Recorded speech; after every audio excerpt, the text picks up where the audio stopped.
Okay, this is to answer the questions, 10 questions that every intelligent Christian must answer. Well, I didn't really write them down, but I think I remember most of the questions. You said an educated Christian was the one that was supposed to see this video, and I don't know if I'm pretty sure you were expecting a lot of answers because someone like you must really want answers if you're gonna post a video like that. Now, why doesn't God cure an amputee? Because an amputee is not sick, so he doesn't need to be cured. It's not a cruel thing. It's not that Christians don't want amputees to walk or to have that missing limb be put back into a person.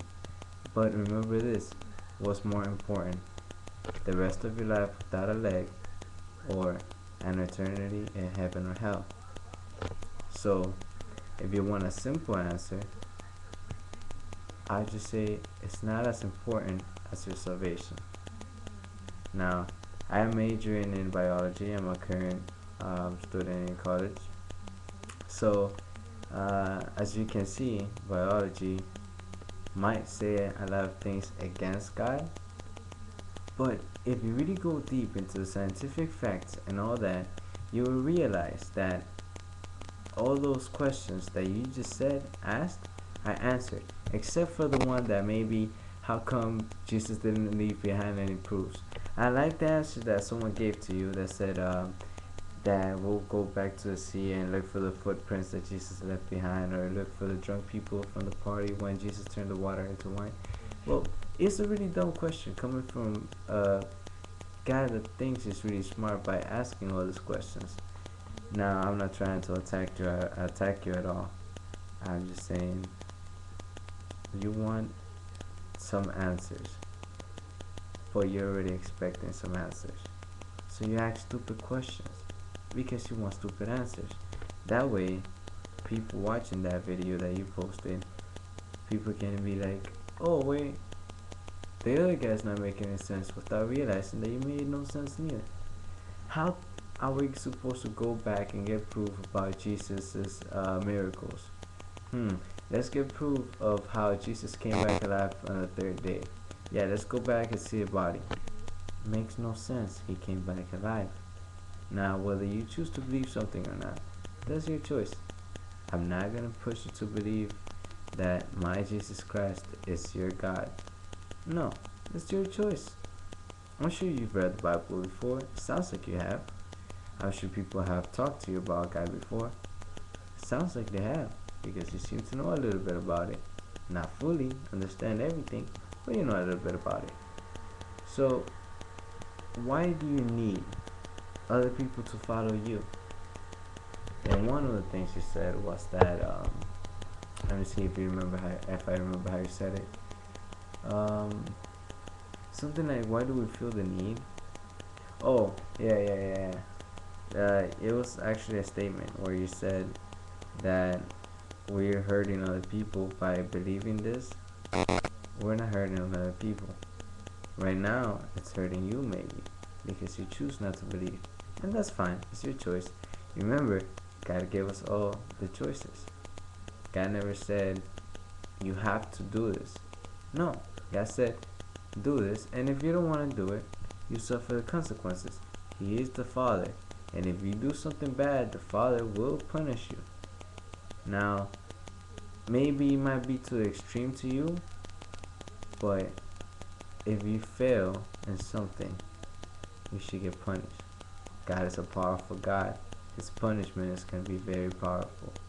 Now, why doesn't He cure the people? Not cure, but feed the people in places like Africa, the little kids that are dying? Well, why don't you? What was the last donation you did to those kids? When was the last time you went over there and tried to help someone out? Maybe you have. Now imagine if everybody else did. Imagine if everyone just in Florida itself, decided, hey, let's all go and spend 1% of our income in helping develop other poor countries so that they can have the supplies they need to survive. Did you know that if all Americans gave 1% of their yearly income, we can stop world poverty? I guess you didn't know. So, is God doing something wrong? No. He said basically to take care of them. He gave us that task. Are you doing it? Am I doing it? No, I'm not. But hey, I'm only 18. I don't even have a job. I'm just a full-time student. How about you?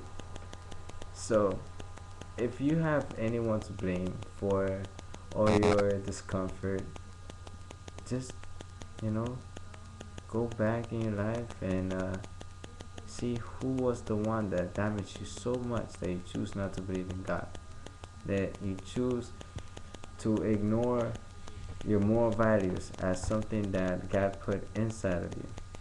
See, because when I do something bad, I don't know about everybody else, I can't speak for people, but when I do something bad, I feel bad about it. Why? Maybe it's in nature.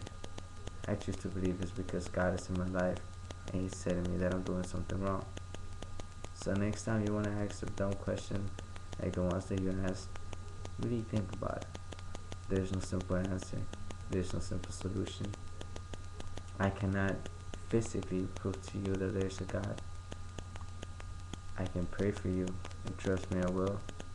I can pray for those people that you've affected. Trust me, there are many. In the end, let's suppose there's no God, and I choose to live a holy life. Maybe I don't go anywhere. Maybe I just die. I rot. That's it. But I lived a healthy life. I lived a good life. I made my family and my friends happy. I wasn't the one that was raping. I wasn't the one that was killing. That means that there was one less person to do something bad in this world. Is there a God or not? You never know till you die. You never know for sure. I already know. Maybe you will never find out. Hopefully you will. But whether there is a God or not, I'd rather believe that there is and live a healthy life, a good life, a life full of love, than live a lonely life, a depressing life, like I'm sure you're living right now. Because otherwise you wouldn't ask those questions. You wouldn't care. You're happy. You don't have no time to be asking some questions like that. Now, I'm a happy person. Why am I answering these questions? Why am I taking my time out? Because I'm a happy person. I feel love in my life, and I want others to feel the same. I don't want people to be confused. That's why I'm not asking them questions. I'm not asking you 10 questions. I'm just asking you one question right now.